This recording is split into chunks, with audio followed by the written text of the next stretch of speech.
It's taken me a long time to reach this conclusion, and trust me, I'm just as sad about it as you are. But this is why I don't think modern baseball will be coming back, or how Holy Ghost became modern baseball's magnum opus. Where do I even start? I wanna start from the top, maybe like a do-over.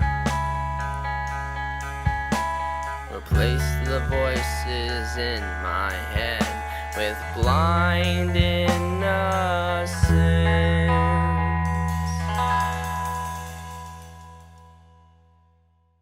I want a complete So I guess I technically grew up listening to modern baseball. I started listening to them maybe like a year or so before You're Gonna Miss It All came out. And it's funny because even at that time when I was in high school, I was a young kid, I knew there was something different about this band. They were indie, but they were emo, but they were pop punk, yet they weren't any of those things at the same time. It was a really sort of interesting dynamic and chemistry they had going on where they really sort of found their own sound. This was extremely apparent in their first two albums, In Sports and You're Gonna Miss It All.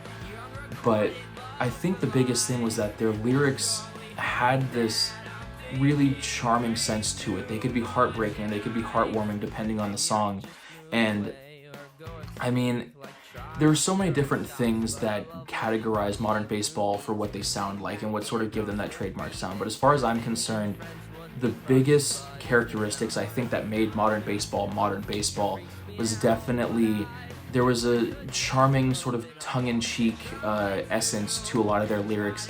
And if we're talking more instrumentally, there was a definite sort of twang that came from the Telecaster, both from Glenn and Jake.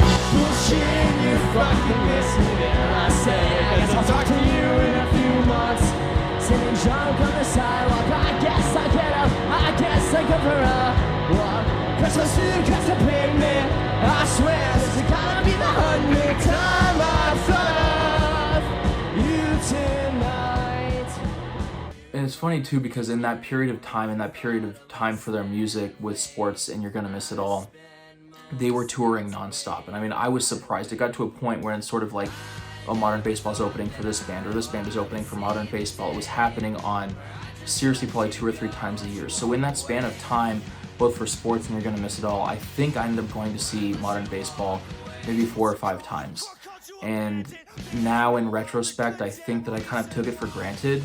There were definitely a handful of sets or times that I'd seen them where I was sort of just like, oh, it's okay, I'll just catch them the next time, it's not a big deal. And I really actually regret that quite a bit now. So yeah, that was sort of the case with, again, like I'd said, You're Gonna Miss It All and Sports. And then came Holy Ghost. We feel now with Holy Ghost that we've written the most open and honest songs to date.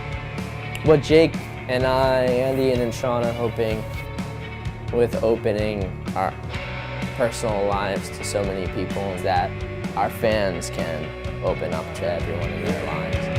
Still, I can feel the need to change me from the inside, but I can't let anyone know just yet. I'm gonna preface what I'm about to say with the fact that I love everything modern baseball has ever done as a whole, and I'm talking about from Sports to Holy Ghost to Slaughtered Beach Dog. I love everything that modern baseball and everyone involved with modern baseball, I love everything that they've ever released. But prior to Holy Ghost, it seems like a lot of their lyrics and the sort of fashion that the songs were made in there was a lot of themes of you did this, you did that, I feel this way because you did this and you did that. And once again, that is not the case for Holy Ghost. Holy Ghost seemed to have a lot more of a message of, look, I'm going through hell right now and I need you in my life. I need you right now. Even if I'm not able to get up the courage to ask you for said help. And while this is just my take and my opinion on the album, I thoroughly believe this is sort of what Holy Ghost stands for. This is at least what it means to me. Like I'd said, I guess sort of the thesis statement of that is that there's a lot more of like an introspective, this is me, this is something that I have to face, this is something that I have to deal with, instead of sort of posing blame on other people on the receiving end of the relationship equation, if you will. And honestly, I think this is one of the main reasons why there's such a stark comparison between Holy Ghost and sports, and You're Gonna Miss It All, and anything else that they had released prior to Holy Ghost. In the simplest way possible, I had seen Holy Ghost as sort of the big finale to modern baseball and their musical career. And that's not to say that they're not going to go and do amazing things individually or start another side project that's going to be absolutely amazing. That sounds kind of like modern baseball. But over the years, over their career as, under the umbrella of modern baseball, they really developed a very strong personality, I think. And so as far as that personality goes, Holy Ghost seemed to be the final crescendo of that chapter in their life musically. And I'm talking about Jake, Sean, Bren, Ian, all of them. I think that was sort of their magnum opus. Holy Ghost was definitely modern baseball's magnum opus as far as I'm concerned.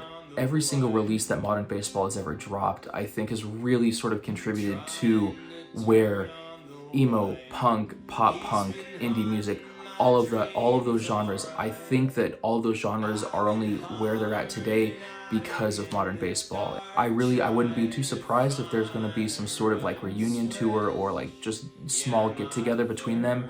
But as far as new modern baseball music goes, I wouldn't hold my breath. Again, just to sort of reiterate and re-explain, Holy Ghost was definitely that was their final thesis statement. That was their seed.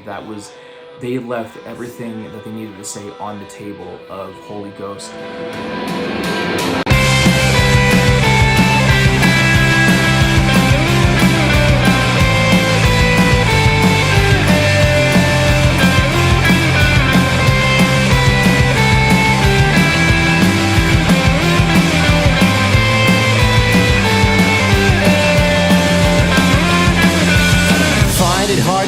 Tonight, in a curiously well-kept house built before I was born. This year we're gonna stamp out the sorry feeling. Rain on summer vacation, 5 blocks from Pastor Morris Station. Fuck for the ride home if I